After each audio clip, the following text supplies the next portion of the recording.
अरे भाई मुझे तो समझ ही नहीं आता आखिर देश में चल क्या रहा है। हर तरफ तारीफों के पुल बांधे जा रहे हैं। आखिर मोदी ने ऐसा क्या कर दिया?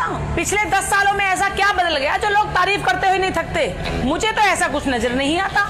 जो लोग आज एसी कमरों में बैठकर हाथ में आईफोन लेकर हर बार सिर्फ एक ही बात पूछते हैं कि आखिर मोदी जी ने 10 साल में किया क्या, तो चलिए भाई साहब आज उनकी याददाश्त का थोड़ा इलाज करवाते हैं। अरे भूल गए वो दिन जब रात को गाँव में कन्फर्म होता था कि बिजली रात को 11 बजे आएगी और सुबह 4 बजे भाग जाएगी। सुबह 4 बजते ही लाइट ऐसे भाग जाती थी जैसे गधे के सिर से सींग। अगर टोटल पूरे हफ्ते की लाइट लगाएं तो 24 घंटे लाइट भी नहीं आती थी एक हफ्ते में।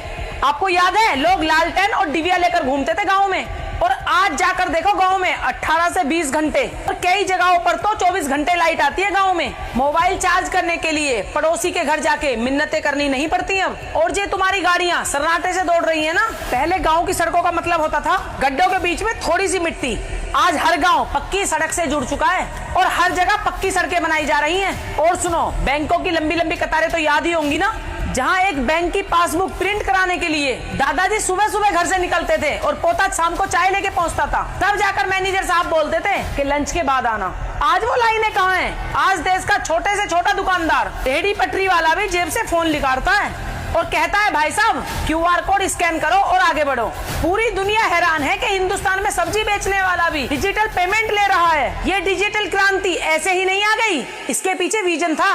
चलो तुम्हें 2 और कड़वे सच बताती हूँ जो तुम्हारे हाजमे को और खराब कर देंगे। पहला मुद्दा, सुरक्षा और आतंकवाद। याद करो 2014 से पहले का दौर, आए दिन अखबारों की सुर्खियों में होता था आज फलाने शहर के बाजार में बम ब्लास्ट हुआ। दिल्ली, मुंबई, जयपुर कोई सुरक्षित नहीं था। आज सरहद पार से अगर कोई हिमाकत होती है ना तो कागजी निंदा नहीं होती, सीधा सर्जिकल स्ट्राइक और एयर स्ट्राइक होती है। ये है नया भारत जो घर में घुसकर मारना जानता है। अब बात करते हैं एम्स की। पहले पूरे देश में गिने चुने एम्स अस्पताल होते थे जहाँ इलाज के लिए गरीब सालों साल लाइन में तड़पता था।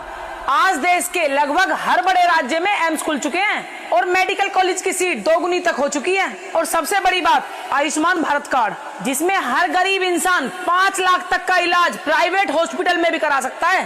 अरे भाई साहब, आंखें खुली या नहीं खुली, या अभी भी आंखें बंद करके बैठे हो? अगर मोदी जी के काम गिनवाने बैठूं तो तुम्हारी अगली पीढ़ी आ जाएगी। कमी मोदी जी के काम में नहीं, तुम्हारी नियत और चश्मे के नंबर में है।